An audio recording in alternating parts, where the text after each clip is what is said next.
내 주의 보혈은 정하고 정하다. 3절은 나로 오라 하심은 온전한 믿음과 또 사랑함과 평안함 다 주려 함이라. 이 찬송가는 저의 삶의 이 주제 찬송입니다. 모든 상황 속에서 그 가사 말씀이 저에게 있고, 또 우리 교회 창립 기념은이라고 하는 첫 번째 것도 이 찬송가 가사 내용에 있는 그 내용들을 싣고 있죠. 그리고 주의 피로 이룬 샘물, 또 이렇게 딱 그 의미 들려오니까 지난 과거들이 생각이 나고, 하나님 앞에 헌신을 다짐하면서 또 주님에게 온전히 사로잡힐 때 정말 많이 불렀던 찬송들입니다. 그러니까 이런 찬송들이 저를 과거를 또 돌아보게 만들고 그렇게 많이 합니다. 감사한 일들이죠. 주의 영에 제가 얼마나 많이 사로잡히기나 했냐마는 사로잡혀서 그렇게 살아보려고 눈물 흘리고 애쓰고 힘쓰던 그때들이 생각이 납니다. 하나님의 은혜가 우리들 속에 함께 해주셔서 우리들의 마음의 고향, 영의 고향, 주님의 영, 주님을 향했던 생각들, 그것들이 우리를 지배하면서 그것이 우리를 지탱하는 힘이 되고 목표가 되고 삶이 될 수 있는 은혜가 있기를 진심으로 바랍니다. 사람이 큰 축복을 받게 되기 전에 대부분 경험하는 것들이 있습니다. 자기의 무력함을 깊이 깨닫는 것입니다. 자기의 약함을 깨닫는 것입니다. 자기의 죄인됨을 깊이 깨닫는, 그리고 심지어는 나는 아무것도 할 수 없는 먼지 같은 그러한 존재를 인식하는 것만큼 큰 축복이 없습니다.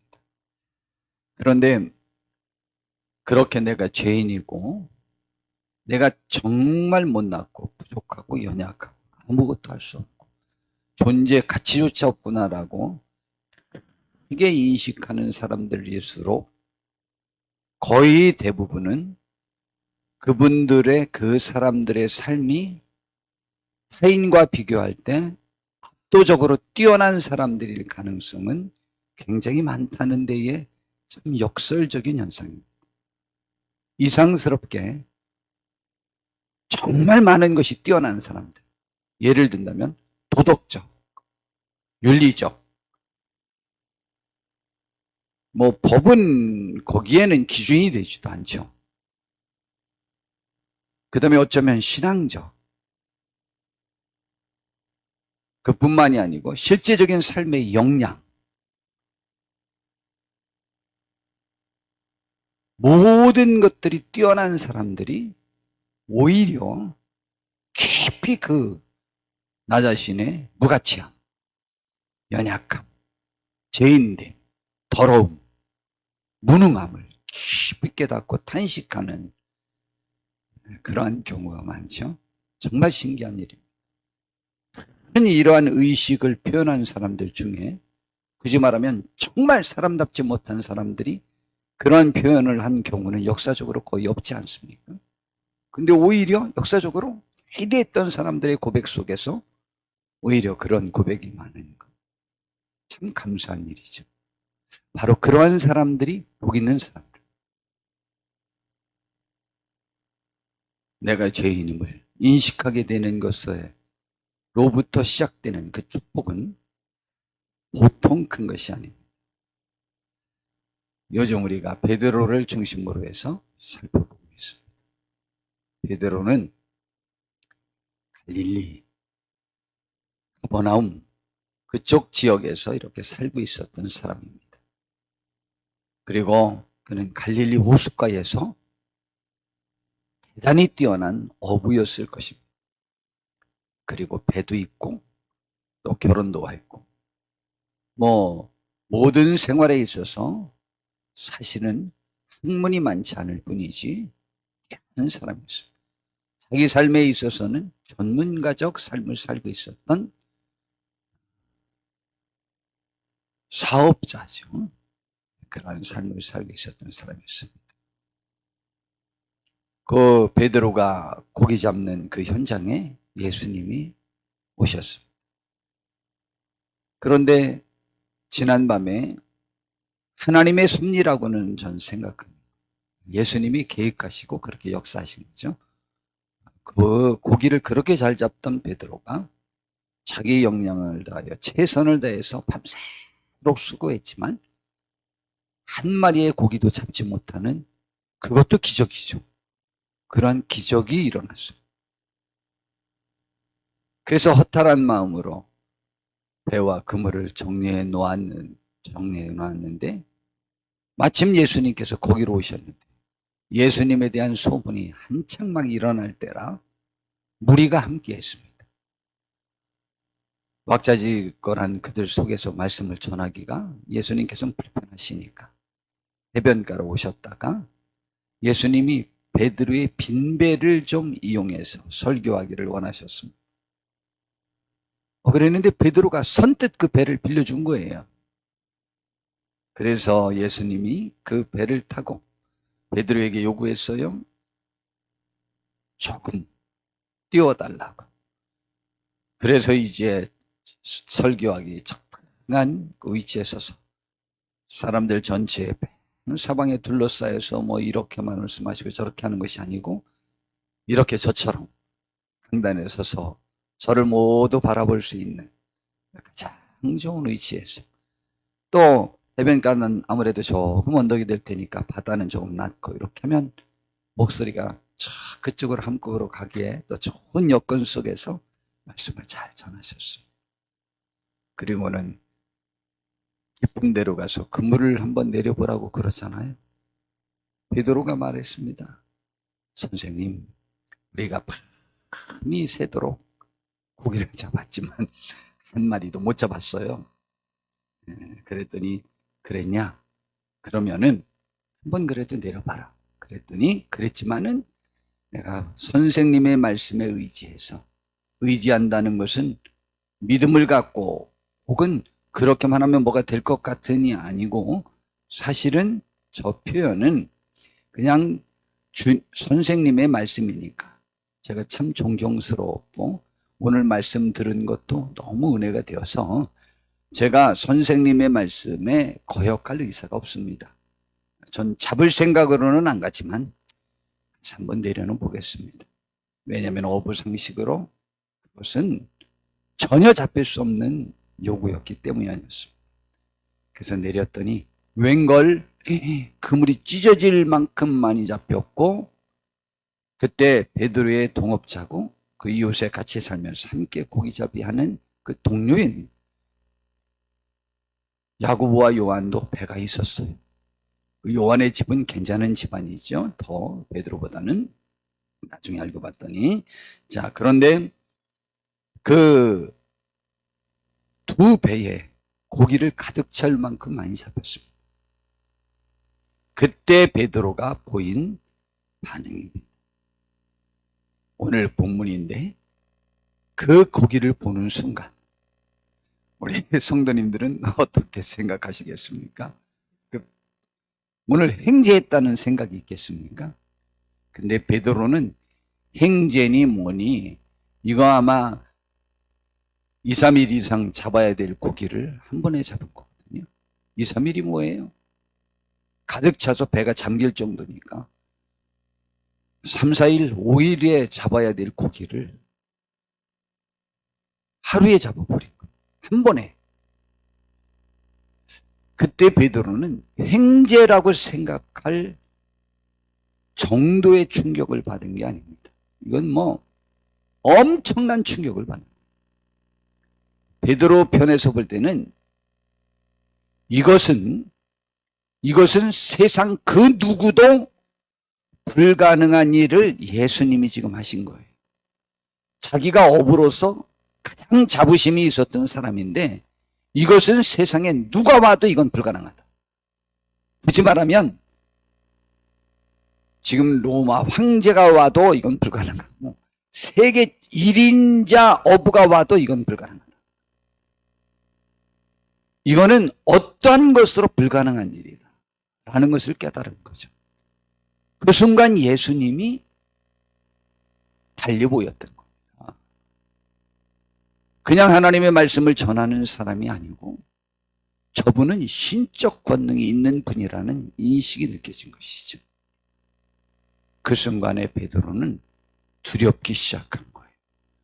자기가 지금 신 앞에 선 거예요. 하나님 앞에 선 거예요.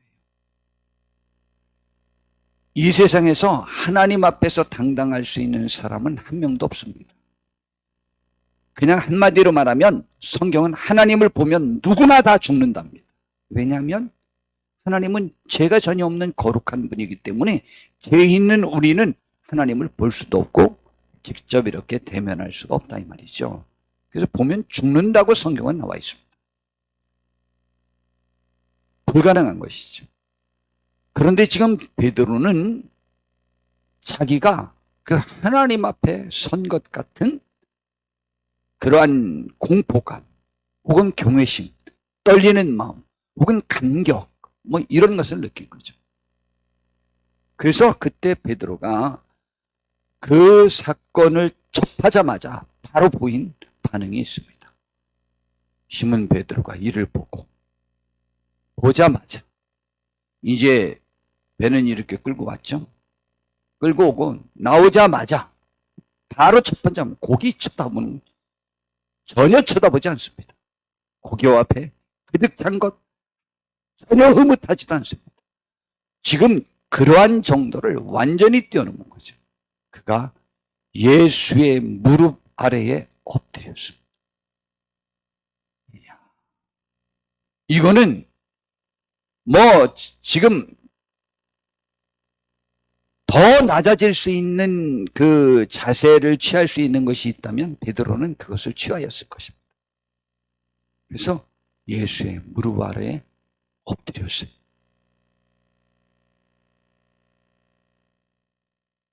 왜 엎드렸을까? 이런 태도는 또 누가 보였느냐면요. 해당장 야이로라는 사람.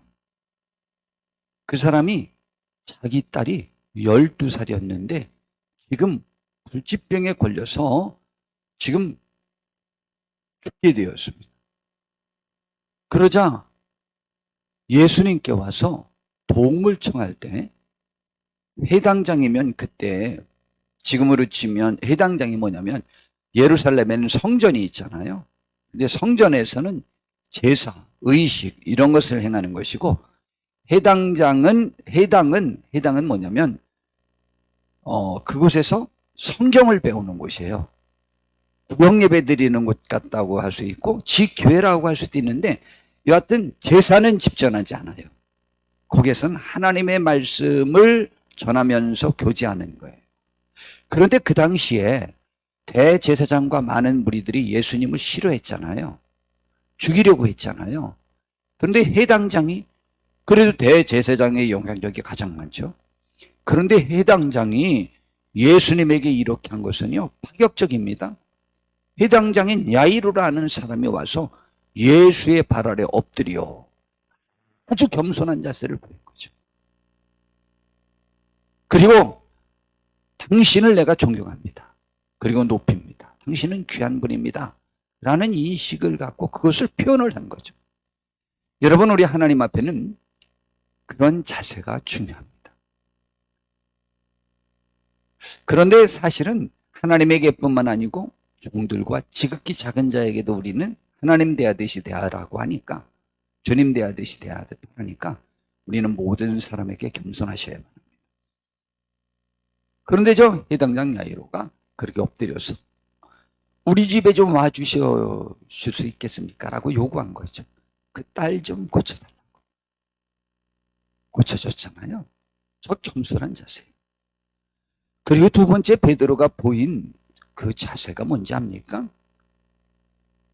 무릎을 탁 엎드리더니 갑자기 말을 하는 거예요. 주여 나를 떠나소서. 아니, 예수님을 왜 내쫓으려고 그러냐? 내쫓으려는 거 아니에요. 함께하고 싶지 않다? 그런 얘기가 아니에요, 지금. 주여 나를 떠나소서라고 하는 것은 뒤에 나는 죄인이기 때문에 나를 떠나달라고 요구하잖아요. 그러니까 예수님이 하나님처럼 보인 거예요.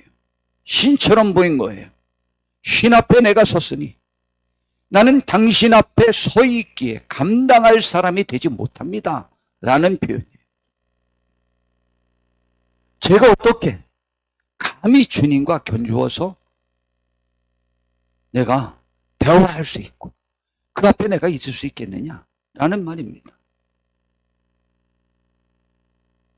그 표현을 정확히 했는데 그는 예수님에게 5절에서는 뭐라고 말씀했는지 압니까? 시몬이 대답하여 이르되 선생님 우리들이 밤이 새도록 수고하였으되 여기다 선생님이라고 했습니다.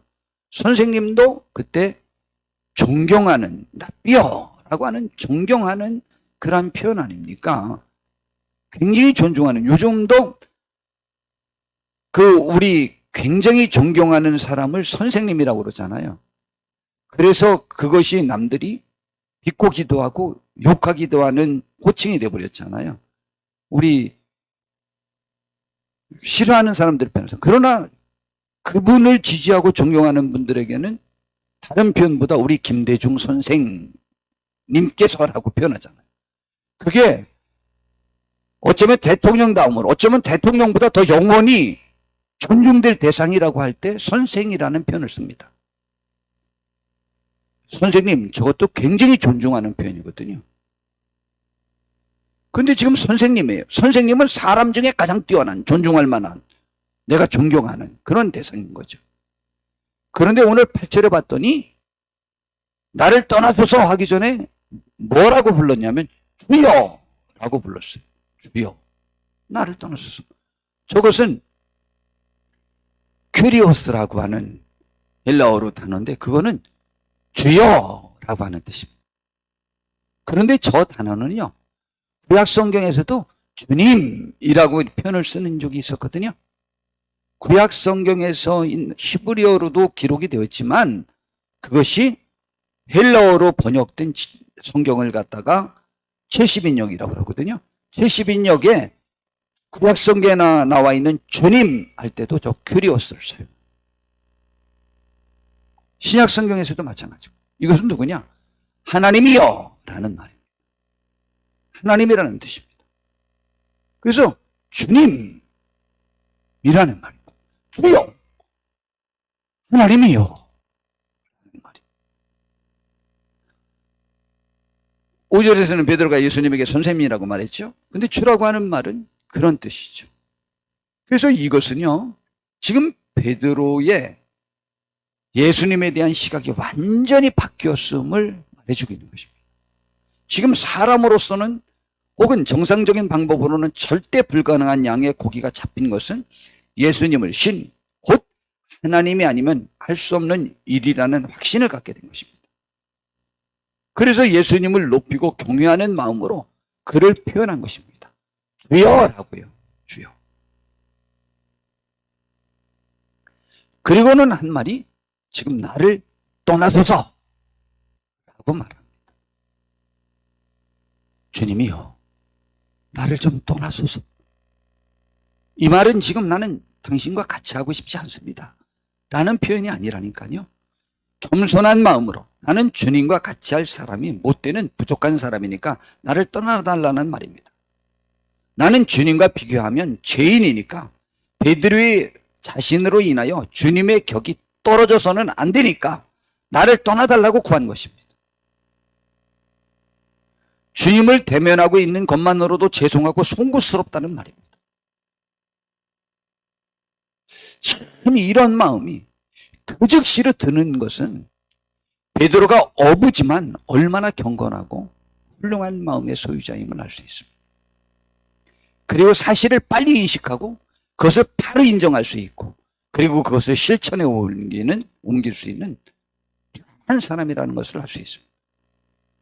우리는 한 생각이 들으면 저 같은 경우에는 상고형이거든요. 아주 오랫동안 한 사안을 분석하고 생각하고 고민하고 기도하고 그러면서 저는 결정하는 편이거든요. 아주 굉장히 오랫동안 생각하는 편.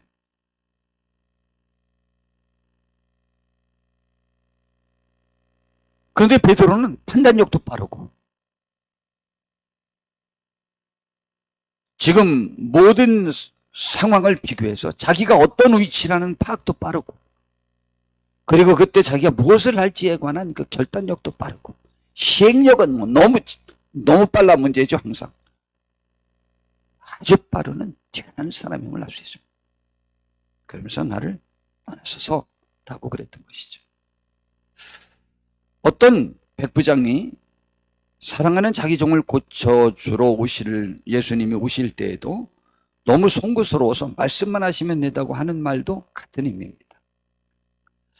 성경에 봤더니 어떤 백부장이요, 누가복음 7장에 보니까 사랑하는 종이 병들어 죽게 되었다고 그랬어요. 참, 저 표현 너무 좋지 않아요? 백부장이 사랑하는 종. 굳이 말하면 좀 단어를 앞뒤를 바꾸면 종을 사랑하는 백부장. 아름답지 않아요? 저 표현만 들어도 왠지 모르게 훈훈한 그런 백부장이에요. 너무 좋은 백부장이에요. 백부장은 로마 군대의 장교입니다. 근데 로마 군대의 백부장 100명의 부하를 지닌 장교면 우리나라로 치면 소대장보다는 높고 중대장보다는 조금 미친 뭐 그런 급인 거죠. 그냥 중대장 정도 이렇게 생각하면 되겠습니다. 군대에서는 그 힘이 그래도 그렇게 약하지 않습니다. 더더군다나 지배국에 파견되어서 근무하는 백부장, 그 위세는 대단합니다. 굉장히 영향력이 있죠. 기세등등하고 거들먹거려도 될 사람이 종을 사랑해? 그 종은 유대인 중에 누가 종이 됐을 가능성도 있고, 로마로부터 시종으로 데려갔을 수도 있고, 파견되어 여기였으니까 현지에서 종들을 대부분 채용하죠. 근데 그 사람이 죽었는데, 병들어 죽게 되었는데, 그 때문에 예수님을 고쳐달라고 지역 유지 장로님들을 예수님께 보내서 그를 고쳐달라고 한 거예요. 근데 그 장로님들이 와서 예수님께 한 내용이 뭔지 압니까? 이 사람들은, 이 백부장은 우리 유대인들을 너무 잘 돌봐줬고, 그리고 여러 가지 좋은 일을 많이 했는데 또 회당까지 지어준 좋은 백부장입니다.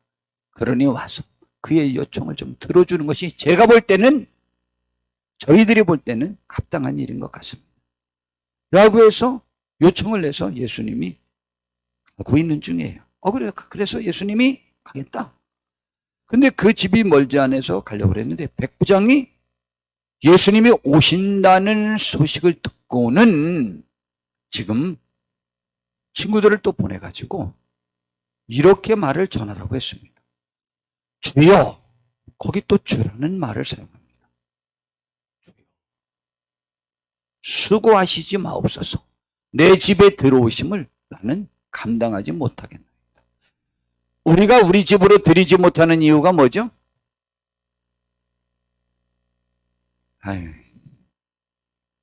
제가 교회 목회하다 보니까 교회에 옮긴 한 분이 있다고 그랬잖아요. 그분이 죽은 게 굉장히 많은 분이었어요. 전 그걸 몰랐어요. 저는 연락하고 신방하면 음식장만 하고 힘들게 할까봐 그냥 가는 경우가 많거든요. 그러면 오히려 그게 당황스럽다고 그래요. 예. 그런데 그냥 가면 그게 더 편하게 해주려고, 그리고 잠깐 뵙고 오려고 갔는데, 어머, 죽은 개가 많더라고요. 그래서 그다음부터 이제 우리 교회 안 왔어요. 저는 감췄던 죽은 개를 보여서 안 나왔다고 지금까지도 생각해요. 약간 25년 전 사건입니다. 또 어떤 분은 내 자녀의 부족한 모습이 집에 와서 보였다는 것 때문에 싫은 분도 있고, 또 어떤 대부분의 분들은 내가 화장 안 했고 집안 정리 안 했다는 것 때문에 못 들어오게 하는 경우가 많습니다. 그런데 지금 저 백부장은 격이 안 맞는다. 나랑 주님과는 격이 맞지 않습니다. 격이 맞지 않는, 나보다는 너무 뛰어나고 신이신 하나님께서 지금 어떻게 저희 집에 오십니까? 그런 수고 안 하셔도 됩니다. 저는 주님이 저희 집에 오시는 것을 감당할 그러한 깜이 되지 못합니다. 진심으로 한 말이요. 주님과의 관계가 싫어서가 아니에요. 우리는 더 깊은 관계의 교제를 갖고 싶지 않을 때 들어오지 말라고 그럽니다.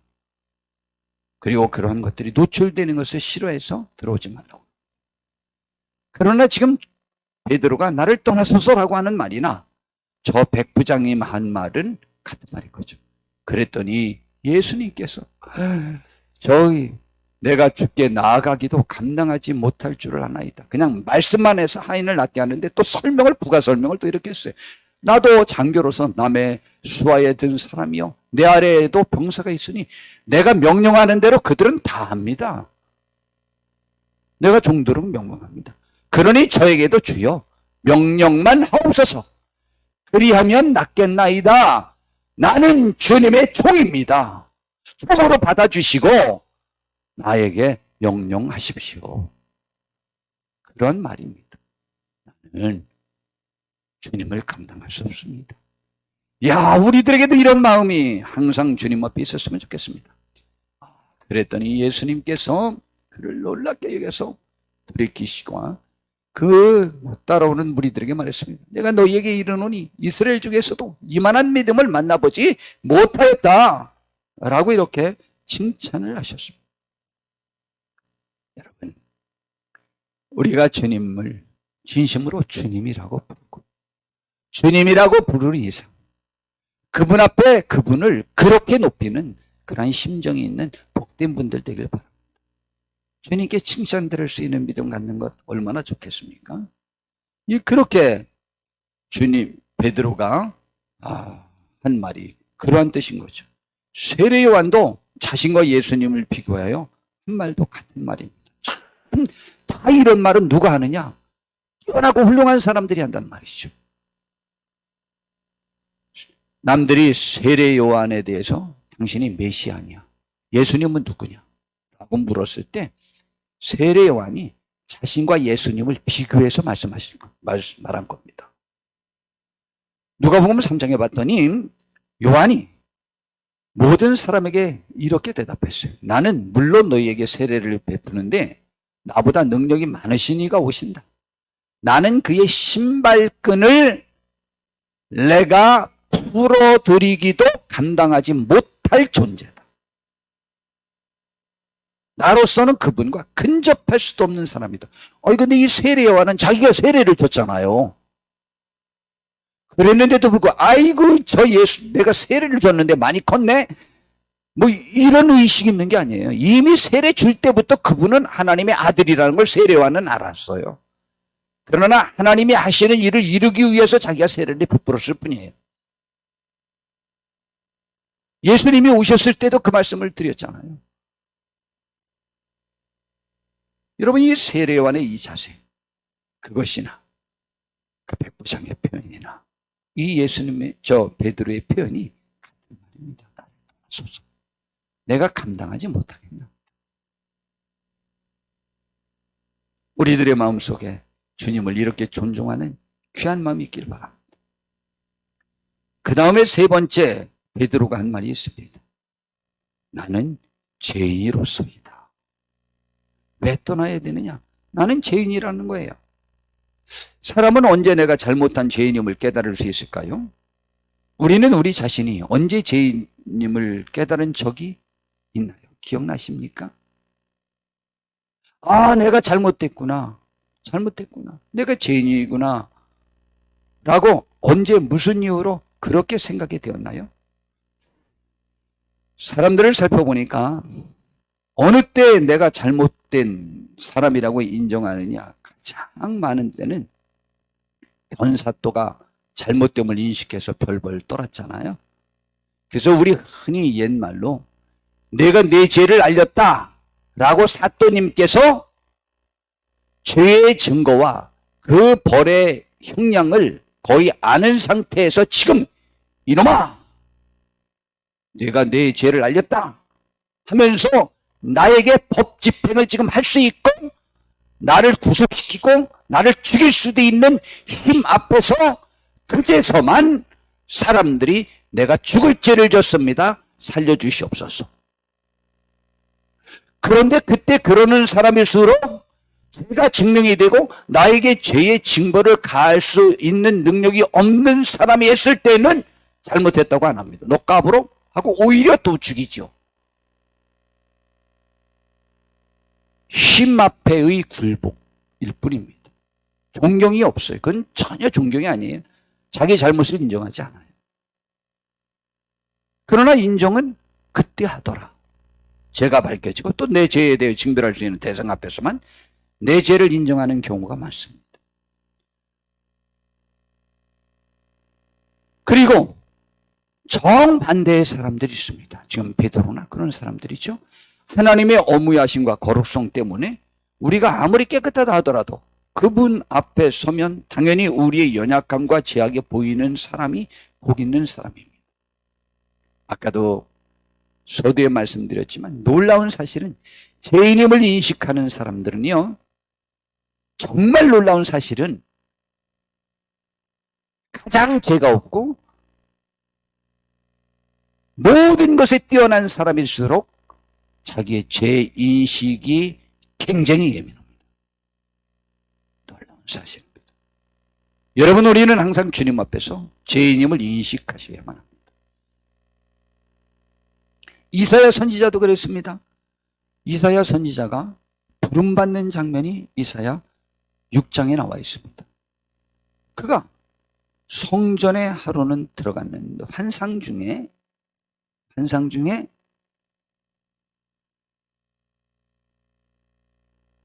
성전에 아주 주님의 영광이 가득 찼습니다. 주님이 이제 환상이에요. 지금 환상. 주께서 높이 들린 보좌에 앉으셨는데 그의 옷자락이요, 성전에 가득 찼어요. 그리고 천사들인 스랍들, 그들이 찬양을 하고 있었어요. 근데 찬양 내용이 3절에 보니까 거룩하다, 거룩하다, 거룩하다. 만군의 여호와여 그의 영광이 온 땅에 충만하도다 라고 말했어요. 그리고 그러한 찬양 소리로 내어 문지방의 터가 막 흔들리고 성전의 연기가 충만했어요.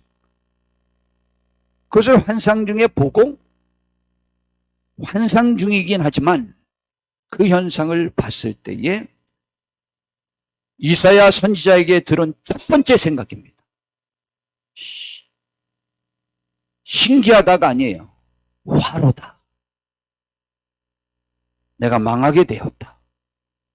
왜 망하게 되었냐? 나는 입술이 부정한 사람이고 나는 입술이 부정한 백성 중에 거주하면서 만군의 여호와이신 왕을 배웠으니까 나는 이제 꼼짝없이 죽었다. 그런데 이때 이사야 선지자가 그 이스라엘 나라 중에 몇 번째로 거룩한 사람일까요? 몇 번째로 주의 영에 충만한 사람일까요? 잘 모르지만 몇 번째, 순위 안에 드는 사람일 것입니다. 아니면 첫 번째일 가능성이 있어요. 놀라운 사실은 그런 사람은 저것을 즉각적으로 인식할 수 있어요.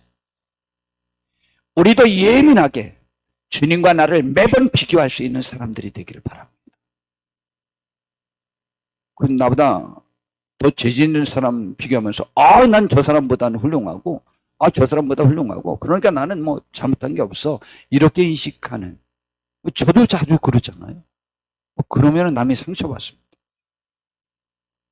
제가 그럴 때마다 사모님의 상처를 너무 많이 받잖아요. 나한테는 잘해.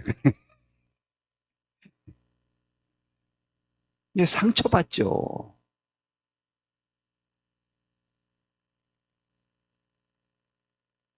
교만하면 안 된다는 거예요. 교만이죠. 그러나 그 시절 가장 뛰어난 사람인데 저 인식이 첫 번째 들었어요. 자, 그런데 하나님이요, 스랍, 천사예요. 이것도 환상 중에서.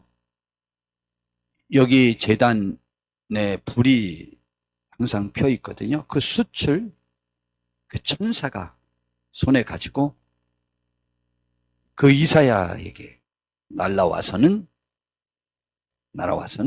그것을 이사야의 입술에 댔어요. 자기가 입술이 부정하다고 하니까. 입술이 부정하다고 왜 했을까? 입술이 부정하다라고 하는 것은 아마 이사야 선지자가 이스라엘 백성들의 죄 짓는 모습을 보고 많이 판단하고 욕을 했는 모양이요. 그래서 그랬는지 모르지만 스랍 중에 하나가 부젓가락하고 제단에서 핀 숯을 손에 가지고 와서 날아와가지고는 그것을 입술에 대며 이렇게 말을 했습니다. 이것이 내 입에 닿았으니 내 악이 제하여졌고 내 죄가 사하여졌느니라. 이야, 여러분, 우리 이런 축복을 받아야 돼요. 여하튼 지금 베드로와 그 일행이 고기가 그렇게 잡힌 것을 보고 베드로가 엎드렸는데 나머지 3명, 안드레, 야곱, 요한도 무서워하기 시작했습니다. 누가복음 5장 10절에 보니까 세배의 아들로서 시몬의 동업자인 야고보와 요한도 놀랐습니다. 예수께서 시몬에게 이르시되 무서워 말라. 이 죄인임을 인식한 사람에게 주어지는 축복입니다. 무서워 말라. 이 말은 이런 말씀이에요. 지금 베드로가 왜 무서워하고 왜 자기를 떠나달라고 했느냐면 나 같은 죄인이 주님을 뵙는 것은 지금 이사야 선지자처럼 나는 죽었구나라는 생각이 들 만큼의 공포감이 들 만큼 자기 자신의 연약함과 부족함과 나약함과 먼지같이 보잘것없는 존재임을 인식한 상태에서 거룩하고 전능한 분을 만났으니 내가 그 주님과 관계하는 것은 있을 수가 없는 일이라고 생각해서 떠나달라고 하고 또 그 상황이 두렵기도 하고 감격스럽기도 하고 막 교차된 마음으로 무서워하고 있는 중이었어요. 왜냐하면 이스라엘 백성들은 하나님을 뵈면 다 죽을 것이라는 인식을 갖고 있었거든요. 근데 지금 누가복음 5장 10절에 보니까 무서워하지 말라라고 했다. 무서워하지 말라. 무서워하지 말라는 말이 무슨 뜻인지 알아요? 내가 너를 사랑한다. 이사야 선지자에게 죽었다고 생각하지 마라. 망했다고 생각하지 마라. 내 죄가 깨끗해졌다. 그랬어요. 깨끗해졌다. 무서워하지 말라. 너는 나와 관계할 수 있는 사람이다. 나의 사람이다. 내가 너를 취했다. 성경 많은 표현대로 내가 너를 낳았다. 내가 너를 택하였다. 내가 너를 사랑하노라. 내가 너를 안고 가겠노라. 함께 하겠노라. 영원히 함께 하겠노라. 라는 그러한 말씀이죠. 무서워하지 말라. 용서의 강한 선포, 또 그를 사랑하는 말에 대한 강한 선포, 관계할 수 있다는 강한 선포를 주신 것입니다. 매번 하나님께서는 이런 말씀을 주십니다. 여러분, 놀랍게도 거룩한 하나님의 사람들은 또 하나님 앞에서 다 무서워했어요. 하나님을 만날 때.